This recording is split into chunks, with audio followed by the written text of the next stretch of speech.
Pa, Kapang school alis na ako. papasok. Baon pa. Humingi ng bahon. Piso? Wala na ibang pira eh. Piso yung bahon. Anak ng topo. Katagal ko na nag-aaral. Piso lang pa rin ang ibigay mo. Tagal mo nag-aral, 1 to 100. Isa lang yung ano, tama mo. Paano mag-hindi? Mag-isa ang tama na piso man ibigay mo. Yan nga, wala na ibang Piso pira. ng bahon Kung niya. isang daan ito ibigay mo, perfect yun. Paano mag-perfect na piso? Nasa bang perfect? Eh, palagi naman isa yung tama. Yun nga, paano nga hindi mag-isa nga piso lang baon mo? Kaya nga piso lang Wala ang... na nga ang ibang pira. Piso lang nga, isa lang Oh. pinaghirapan ko sa sakot. Kung isang daan yun, paghirapan ko lahat. Piso?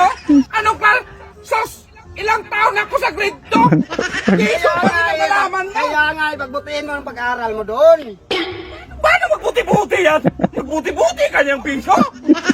Ay buwang ka bang ama Hindi ka man nagbuti-buti mag-aaral kasi piso lang ang binigay ko. Dapat Isa lang yung tama. Dapat isang daan ibigay mo para magbuti-buti ako sa aral. Para pisonor.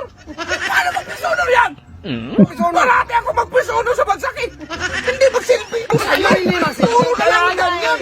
Kaya nga, sabi ko, pagbutihin mo ang pag-aaral mo. Paano nga magbuti? Nga piso man. Ay buwang ka. Kahit na piso, pagbutihin mo pa rin Ilang yung- taon na ako sa grade 2? 10 taon na. Tapos. Kasalanan ko ba yan? Kasalanan mo talaga. Piso lang binigay mo. Ano? Kahit na Kaya hindi nga hindi ka eh. makabili ng kindi. Kaya- Anong klaseng baon yan? Kahit meron tanongin kita, anong mabibili mo dyan? May mabili ka naman dyan. Mabili kahit nga shooter ngayon. 3 pesos na. Piso ng baon mo. Kaya nga dumating ako 10 taon sa grade 2 eh. Kasalanan ko pa yung 10 taon ka eh. Ay, Kasi naku. nag-aaral. Paano hindi mo- Dapat i-perfect mo yan. Paano Para magpasar-pasar ka na. mag-perfect ka sa piso? Kahit buwang ka. Bebe, tanungin kita ngayon. Ilang beses ka ba nabalik-balik sa grade 1? Ay, 2 taon. Oh, tingnan mo! Magkano ba yung baon mo? Ay, piso pa rin. Oh, yun lang sinabi ko sa'yo! Gawin mo itong 100! Ay, wala na ibang pira. Kung gawin mo itong 100, perfect! Piso, paano mag... Kaya nga, ibabutihin mo nga yung Ay, pag-aaral. gawin mo nga ang 100 yan! Para mag-perfect!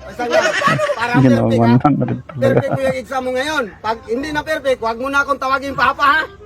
Pag hindi mag-perfect! Oo, pag hindi na perfect. Perfect to! Alis na ako! Saan na na? Dito naman ako! Sige. Oh, anak, Yan na, dumating ka na pala. Kumusta yung exam mo?